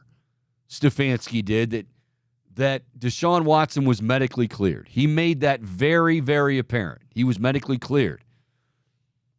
And then it was, so, I mean, really it was just a matter for him. Oh, well, don't be talking about his pain tolerance. I mean, my gosh, this guy's played through serious injuries. But, yeah, he was ready to go. He should have been ready to go. So you can tell. I think they were all kind of blindsided by it. Is this Deshaun Watson, like in a situation where he doesn't have so much to prove? Because I don't care what anybody says. I don't care what he says. He does have a lot to prove. So in a situation where he has a lot to prove, are we looking at a guy that if I can't be anywhere near 100%, and I'm going to guess that he probably wasn't, and that's why he decided not to go. Whereas if it's a few years ago, or if he's not under the same microscope that he's under now, does he say, I'm going to give this a go, at least play a little bit, and if I deem that I just can't go, then I'm not going to go, and I'll pull myself out of the game? it feels like this is a guy that is very much aware that he is under a lot of scrutiny and that his performance is going to be analyzed and overanalyzed. And so if he feels like, if I don't go and, I'm nowhere near 100%, and if I make some mistakes early, I can't then come back and say, I was hurt. They're not going to buy that. They're not going to so I'm just not going to go, period. And yes, I'm putting words in his mouth, and that's not fair to him, but that's what this does. That's what this situation does, okay, is it puts those thoughts in my mind and in your mind. The media, the media takes a lot of hell. Some of it's deserved. Much of it is not deserved. All the media can do is report what they hear, and what they heard all week seemingly was he's okay. Yeah, he's got a dinged shoulder, but he's okay. He's questionable. He took a shot in the Tennessee game, just a contusion, no big deal. So then when they're asking Kevin Stefanski these tough questions, well, wait a minute. This kind of came as a big shock. I think it was a shock to Kevin as well. But you get him healthy as he can be, and you've got a really, really big test against San Francisco. And I think, what would be the biggest concern right now? Is it just strictly Deshaun Watson? Is it the lack of a running game? Jerome Ford, if you take away his 69-yard run, Jerome Ford is averaging about 2.3 yards a carry. And I'm not saying I don't like the guy. I think he can develop into a nice change of pace back.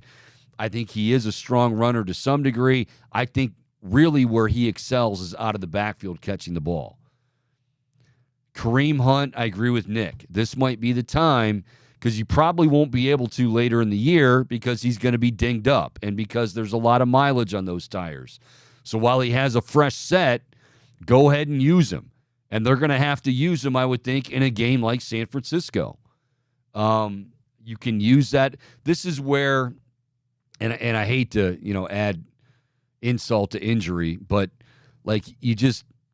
if Nick Chubb's healthy, this is the perfect game for him against San Francisco. It allows you to dictate the tempo. It allows, guys that like to get upfield and be aggressive, whether it be Nick Bosa, whether it be Fred Warner, he can burn you in that regard. They don't have that element to their offense anymore, and it hurts them. But you got to find a way to get it done, and unfortunately right now, the way out, the easy way out, and it's the easy place to look as far as the way out, is the guy that's getting $230 million guaranteed. And so when all of a sudden last second he comes up lame with a bum shoulder, it leaves you to wonder. So they get, this week off, as we said. Hopefully San Francisco gets bruised and battered, but they are, watching them play, watching Christian McCaffrey dodge tackles and all that sort of thing, just absolutely, absolutely amazing to me. All right, if you want to chime in on this Tuesday, again, Chico Borman Show with you until 2 o'clock. Anything that you would like to discuss, you can certainly weigh in on that at Chico Show CLE. Also on YouTube, we've got YouTube comments coming in as well. We've got the baseball playoffs beginning today. So we're going to have Booney tomorrow. I had my dark horse pick. I have Toronto coming out of the American League. And I have them losing to the Atlanta Braves in the World Series. But Toronto's now Minnesota has lost. Do you know what this number is, Bohm? This is astounding. Do you know that they have 18 consecutive losses in the postseason? 18. Oh man, if you're a Twins fan, that's just ugh. I mean, you're like, what? Wait, what? That's not possible. That's absolutely brutal.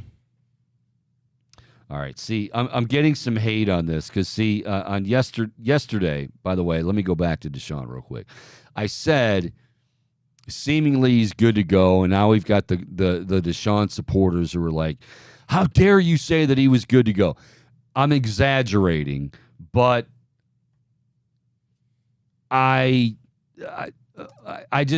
don't know. When I see Baker Mayfield with one arm and, he's trying to go out there and play, I can't help but wonder. And I do wonder now, like, is Deshaun Watson, is he very, very cognizant of, I don't want to have a bad game. And if that bad game involves me kind of trying to tough it out, but the numbers don't look good and I don't play well, I can't come back and say, hey, I toughed it out. Nobody will care, because he doesn't have much of a leash. He doesn't have a leash here in Cleveland. He doesn't have a leash nationally. I just have a gut feeling that if this were 2-3 years ago, he would have gone. He would have gone. I'm convinced of that. But he is well aware that, the pressure is mounting, and if he has a bad game, then it's even more pressure. I don't think he wants to deal with that. So, I don't know. Do we get Kevin Stefanski's comments ever? No. I haven't been able to find the full clip, the faculty's line. It seems to. It has eluded you. It has been quite evasive, Chico. I was looking throughout the first hour, scouring the interwebs. Yeah. So I have Gwen, who just tweeted me. She says, was he really good to go? I don't think so. He shouldn't have been playing. Okay. I mean, that's fair. I mean, maybe he shouldn't have been playing. Maybe he couldn't drive the ball. I just find it odd that, again, nobody on the team thought that was going to be the case. Nobody. I mean, like I said, Joe Thomas is kind of an innocent bystander there. He's not, one way or the other, certainly pulling for the Browns, but he's just there to walk through, and he's like, yeah, everybody expected him to play.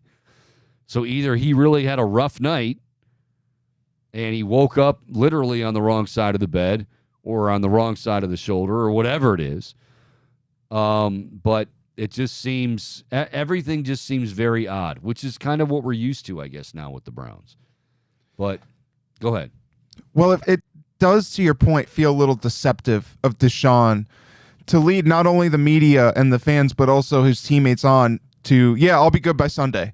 Yeah, I'm planning on playing Sunday. Without any, and without any semblance of doubt whatsoever that maybe this issue could linger longer than we had anticipated. But I did. So it was Mary Kay Cabot who had an article that kind of covered like how Sunday unfolded, and she did highlight in her article how Deshaun never threw anything over 5 to 10 yards, and even that felt uncomfortable for him. Okay, yeah, I don't doubt that it felt uncomfortable, but you got to be more open with the team and the coaching staff, though, if that is a legitimate lingering issue. Yeah, I think he's protecting himself. I think that's what he's doing. I think at the end of the day, and I'm not saying he's selfish, because all we hear is he's a great teammate and teammates love him. I don't doubt that. I would guess that some of his teammates in that locker room were a little bit disappointed that he didn't give it a go. Like I said, if he gives it a go and then it just doesn't work, then that's fine. But I just get the sense that like his image, which has been tarnished, like it or not, folks, it has been. His image, he's trying to do his best to avoid any kind of, negative blurbs out there. And if he goes out, plays hurt, and doesn't play well, it's just gonna feed into that frenzy of, see, he's never gonna get back to where he was, and the Browns got, they got sold a lie, basically, and and that's where it would go. And I think he's trying to protect against that. I do. At the very least, yes, communication should have been a whole lot better than what we saw and than what was demonstrated all week long, because this was not expected at all leading into Sunday. And if DTR even looked like somewhat competitive, played like okay, I think we wouldn't be having these discussions and being as critical with Deshaun. But the fact that he was so awful, and then they just kept cutting to the shots of Deshaun like, yeah, this is because you decided not to play on the day of. I think that just makes it a little more hurtful. Yeah, and I think with DTR, like, I mean, look, he was going to be in for it regardless, but essentially it's, I heard this analogy today and I'm going to use it because I think it's dead on. It's a guy that, like, he passed the driver's test with flying colors, right? It's like, I mean, he was outstanding. Didn't drive for a month, and then when he did finally drive, it was like, okay, we're going to put you in a Ferrari. We're going to put you on 271 southbound at like 5 p.m. Like, and that's what the Ravens were. Throwing him to the wolves. Yeah, that's exactly what it was. Like, and then Kevin didn't exactly help him when it came to, some of the play calls early. It's just a lot of the ways they could have helped him, they did not help him, and that was very, very disappointing. All right, we're going to take a break. When we come back, bad football all throughout the NFL, and I've got to go back to the weekend. The PGA, the Ryder Cup, two guys that really need to get a reality check. We'll talk about it when we come back. It's the Chico Borman Show, hanging with you till 2 o'clock right here on the Big Play Sports Network.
Alrighty, welcome back, Chico Borman Show, as we roll through it on this Tuesday. The Browns off this week as they get an early bye week. Maybe this is one, I mean, it's early regardless, But maybe it ends up being a very good time when you consider, obviously, the injury, how serious, we don't know, to Deshaun Watson and the shoulder. But then on top of it, trying to figure some things out in the run game, which has been, okay, you didn't expect things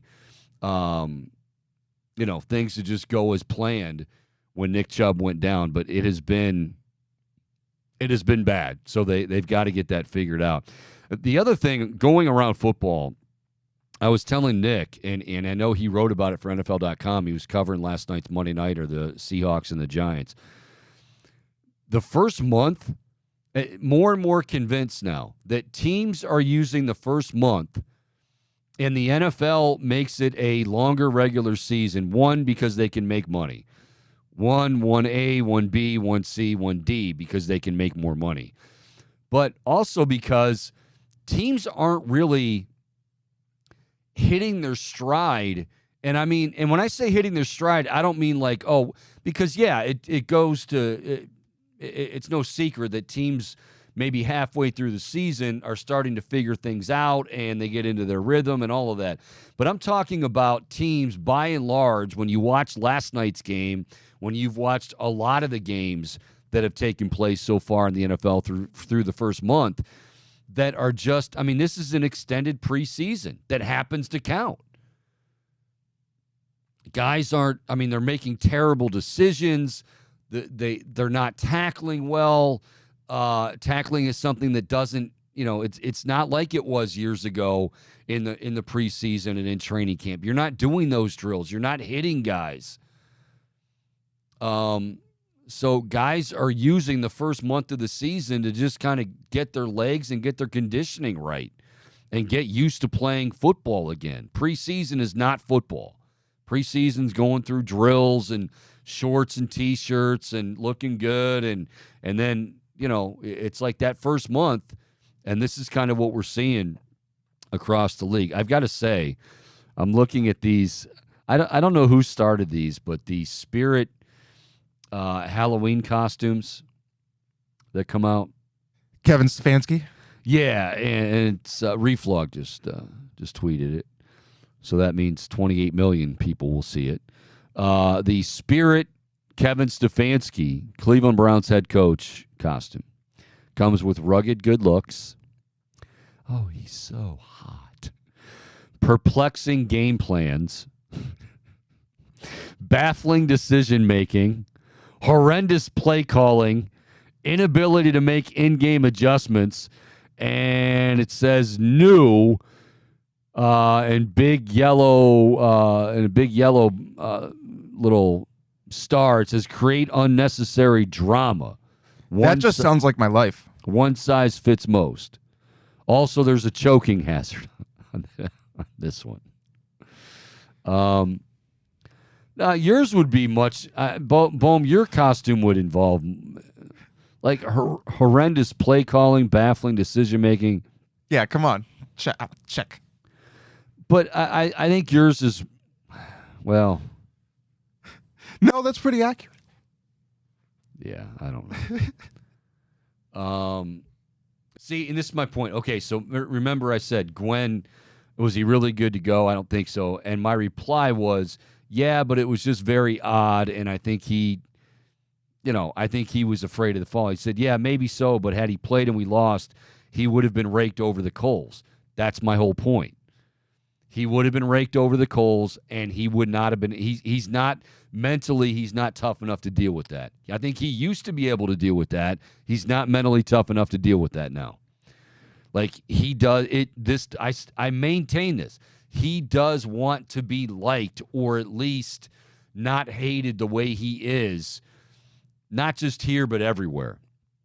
And so if he goes out and has a bad game, the idea of, well, hey, give him some credit, he played through an injury, is lost because he doesn't have any goodwill. It's that simple. Says Stefanski could have handled it better. I think everybody. I think Deshaun could have as well, because I don't think the communication was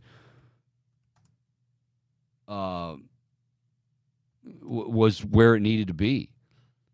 I find it hard to believe that everybody in that locker room, and I'll say this and then we'll move on. I find it hard to believe that everybody in that locker room thought that he was playing, and very odd thought that he was playing, and then all of a sudden, like, it was a surprise to them, like it was a surprise to us on Sunday morning. So we'll leave it at that. All right, Bohm, did you watch any of the Ryder Cup over the weekend? I did not. You did I not? saw some fuss about it. Okay. I mean, to be honest with you, like everything in golf, since the Live Tour has taken over, and since guys like, Tiger have, the injuries have gotten to him, and my boy Phil, and so it's I don't have the same interest, anywhere near the same interest level I did, but basically a couple of Americans, Patrick Cantlay and Xander Schauffele, apparently are upset because they're not compensated for the Ryder Cup. And they didn't want to wear certain things that would, I guess,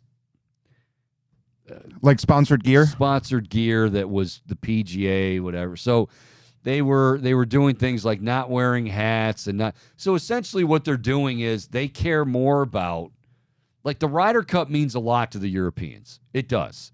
They take it so much more seriously. And I think some American players take it seriously, but not everybody. But like how they got their asses kicked, at least at the start, a lot of it they thought was the Americans not happy with they don't get compensated for it. Dude, if that's the case, then don't play. Okay? Just don't pick somebody else. Tell the captain, tell Zach Johnson, pick somebody else. I don't want to play. Why don't you want to play? Well, because I can't give you my best because I'm not getting paid. And I'm not saying that they're wrong. I don't know. Maybe they should get paid. All I know is if you can't set that aside for something seemingly as important as the Ryder Cup, like the Euros, they are all in. The Europeans, you talk about guys that play for one another, and it means the world to them. It does.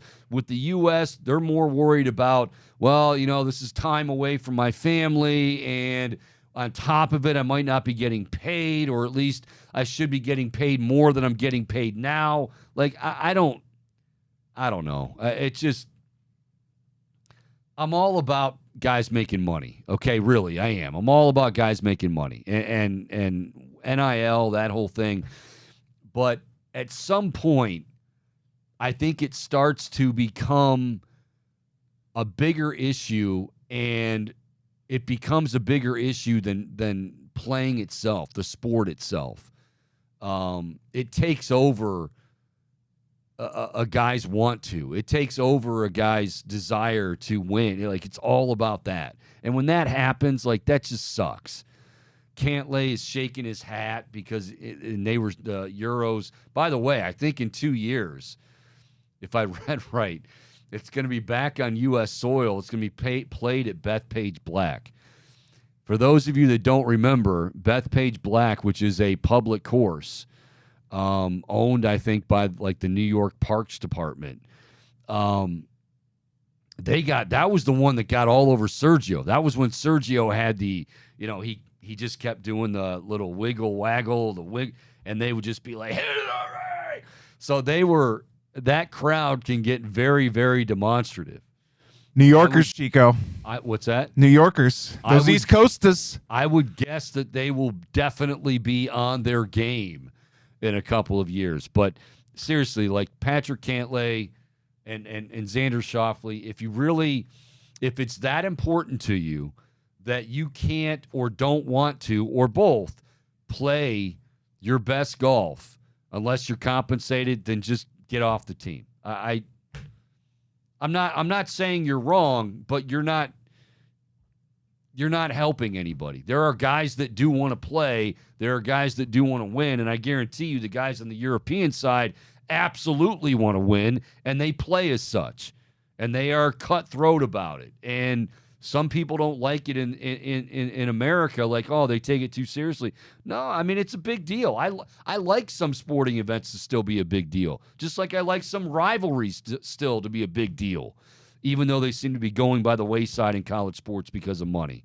There are some things that you can still take seriously that doesn't have to be all about money. That's what drives me nuts. I understand at the end of the day, that's how the world works. We all want to get paid. We all want, as the kids say, we all want to get our bag. We all want our bag. Your boy wants to get his bag. Daddy needs new shoes. Mommy needs a beer. Get mommy a beer. Yeah. I mean, I get all of that, but are we completely lost when it comes to, like, some things are important in sports and some things are more important than money? Or maybe, maybe it isn't. Forget about it. Money is always the most important. And I feel like this is one of those things, the Ryder Cup. Again, I mentioned this story from A Long Walk Spoiled, A Good Walk Spoiled, John Feinstein's book. And you've got Davis Love III, and you've got all of these American players and European players that they are legitimately ready to throw up on the first tee. They're that nervous for their first tee shot, almost like it's their first pro tournament ever. That's how they feel. And now I feel like, yeah, some of them still feel that way, but some of them are more concerned with, well, am I getting paid for this? And if I wear this, how much am I being compensated? Just go home. Your team doesn't need you that badly. Just go home. Get somebody else that wants to be there. All right, we'll take a break. We come back. We'll finish it up with Fair or Foul and also get you ready for tomorrow's show. What's the matter, Bum? Why are you laughing now? What's so funny? It just coincidentally, you break twice today right after I fully closed the door. So now, yeah, it's going to be open again. Well, why don't we just close it right the first time instead of Well, that's on me. I don't always think about it. I don't have the wherewithal, Chico. I just catch it and adjust. I think you saying I don't have the wherewithal is a quote that we might want to clip and put in the archive. You not having the wherewithal. You have Story of my life. You have other things that you bring to the table. Wherewithal, Not so much. not so much. We'll be back. Wrap it up with the Chico Borman Show next on the Big Play Sports Network.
All righty, welcome back. It is the Chico Borman Show, as Bohm so eloquently pointed out to me that I should be ready to go. I'm sorry, I was reading I'm getting a lot of pushback in what I said about Deshaun. I don't hate Deshaun Watson, kids. I want the best for him because I want the best for you. I want the best for all of us. I want a Browns team, but I don't like how everything played out. And that's not saying that Deshaun Watson was not hurt. Like he had a shoulder. But the way it played out, and then what was said, like, oh yeah, he was medically cleared. He had all his faculties. Bohm, do you have all your faculties as you look under the desk? Sometimes. Okay. Not always. Faculties. Now, are faculties like more mental? They don't include like your limbs and whatnot, right? Like it's just faculties, like mental. I thought faculty referred to like a body of people, like at a job. Well, that's another form of yeah, that's like a teacher faculty. I've not learned of this faculty used in this context, like you Chico. have mental faculties. Is it like wherewithal? Is it like having the wherewithal? Yes. Yes, Bohm, if that's easier for you to understand, yes, it can be. Deshaun has all of his wherewithal. He didn't have all of his wherewithal. Yeah, he did have all of his wherewithal, but he just could not go. All right, it's time to close up shop, but before we do on this Tuesday, it's also time for a little fair or foul. Chico, I've been waiting all day to ask you about this. Uh-oh. Obviously, a lot of, I guess, heat coming out of Pittsburgh surrounding offensive coordinator Matt Canada. Chico, Canada. We might have a burner. We might have a burner situation on our hands.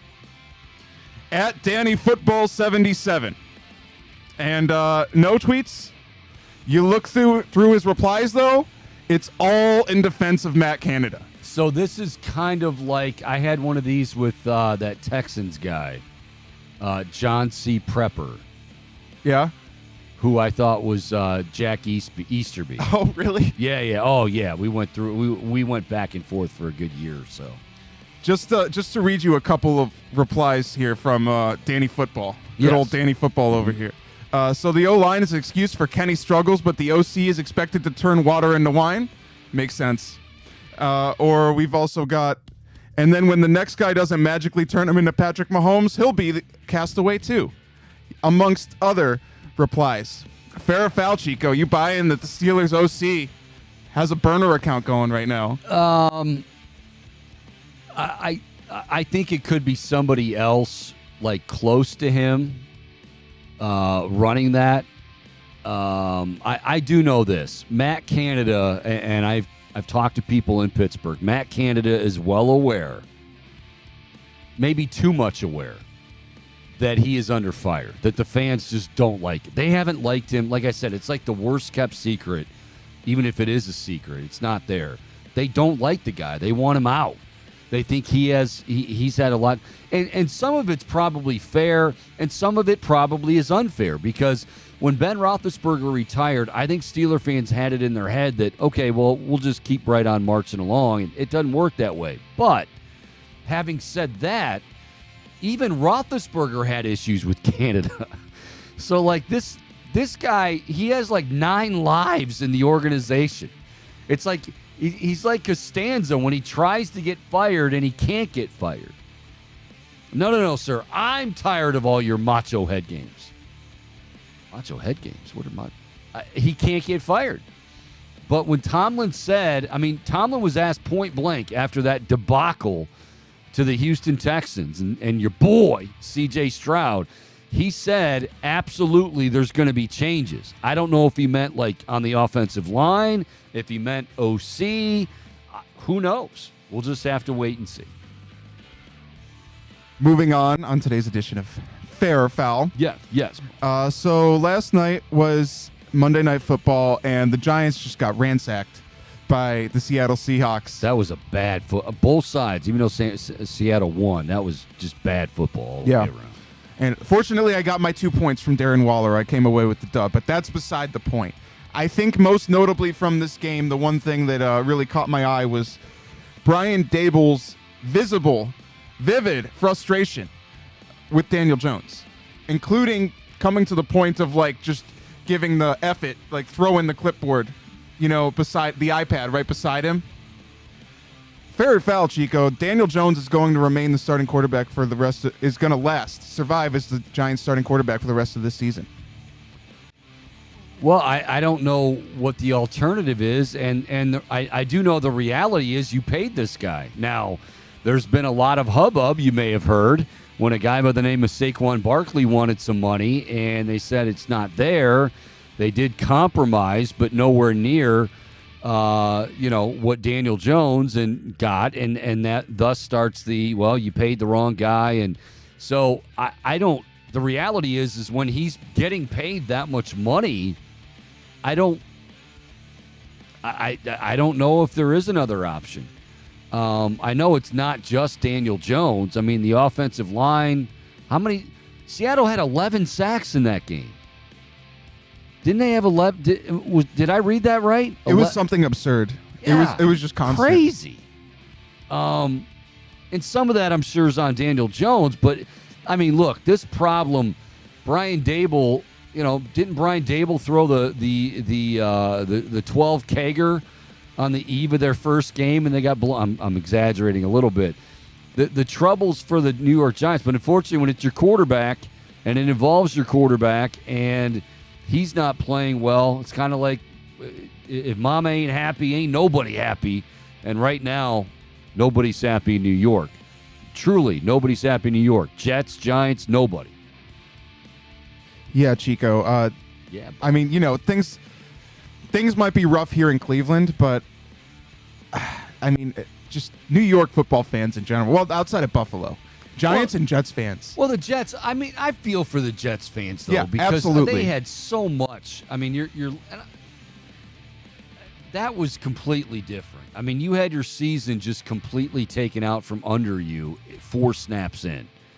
That's brutal. I don't care who you root for, what your allegiance is. That is absolutely brutal to have that happen. Yeah, certainly have to feel for Jets fans for that. And I mean, that's just like the ultimate in sports disappointment. Yes. But with that said, something that was not disappointing, something that did not disappoint in the slightest, Jimmy Butler at NBA Media Day. Did you see it? Did you see the hairdo? I did. And was that a wig? No. That was Jimmy Butler's hair.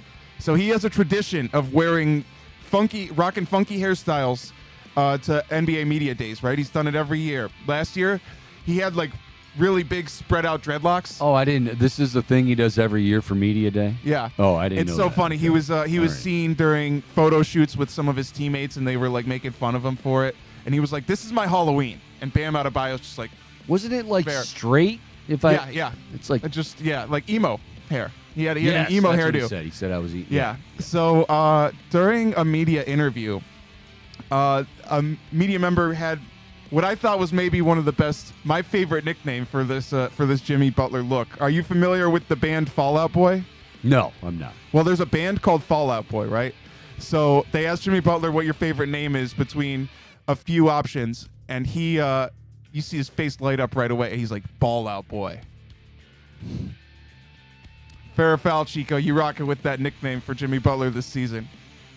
Fallout Boy? Ball Out Boy. Ball Out Boy. Yeah, and it's as a joke from Fall Out Boy. Yeah. No. I like, what do they, Jimmy Buckets? They don't really call him Jimmy Buckets. Yeah, I've heard that's Yeah, they call him Jimmy Buckets. I like Ball Out Boy better, Chico. I'm not gonna lie. Yeah, I mean, now that Dame Lillard has officially changed teams and it's not Miami, you kind of wonder. I don't know. You kind of wonder what everybody's. It's media day. What do you Yeah. do? All right, Chico. Well, I want to ask you about the Browns. Obviously, DTR. I'm not putting it all on him, but it was a rough day at the office on Sunday for DTR. Sure. Fair or foul, you making PJ Walker the number 2 moving forward? because he has NFL experience under his belt. He's actually flashed in the NFL in regular season action. I guess I'd have to say fair to that only because, just because of that. I mean, you have a guy with experience. And look, I'm not going to. I was surprised when they traded Josh Dobbs. I said that. I'd be lying if I sat here and pounded my fist and said, "Oh my gosh, what a dumb move," and blah blah blah blah blah. But I was surprised because you normally don't just hand the reins over to, especially, and I've got to emphasize this in the first hour with the bold ball breakdown with Nick. You don't hand it over to a rookie in a situation like they were in Sunday if you are that all-in team. And I think everybody would agree the Browns this year are an all-in team. Not only in how the roster's constructed, what they've gone out and done in the offseason, how they've restructured money and moved money around on contracts. So, yeah, they are definitely all in now.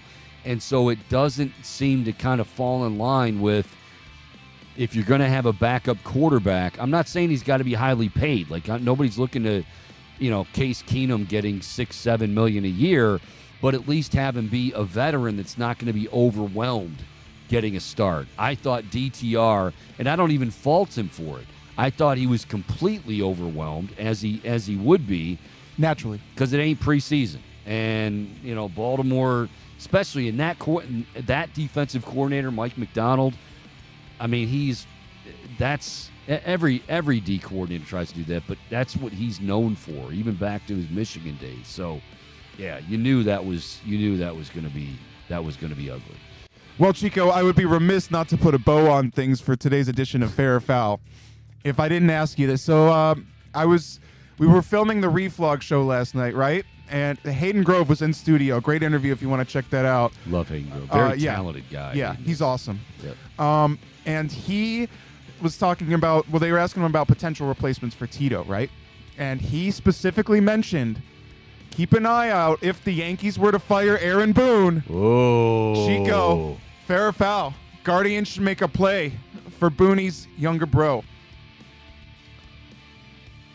I don't know. I love that just for the Brett Boone perspective, but yeah, I go. Maybe there's bias there. If we're just having from a fun standpoint, hell, I'd make the play for Mav and then have Uncle Arnie as the bench coach. He's definitely a different. He's a baseball guy like Tito, but Aaron is definitely more fiery than Tito was. Who knows? You don't even know what's going to happen with the Yankees. But yeah, we might have to bring that. It just so happens we'll have Brett on the show tomorrow.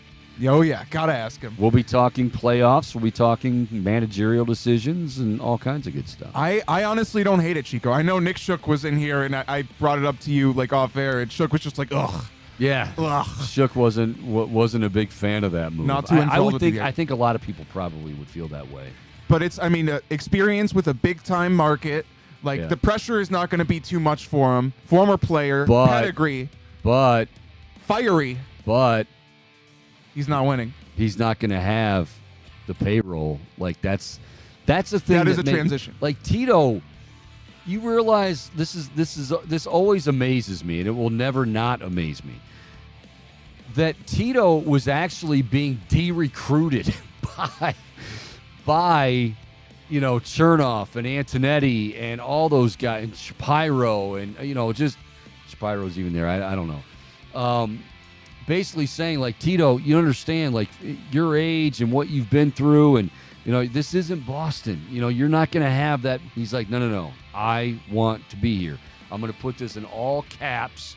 It's going to be 11 pages. It's going to be like a manifesto.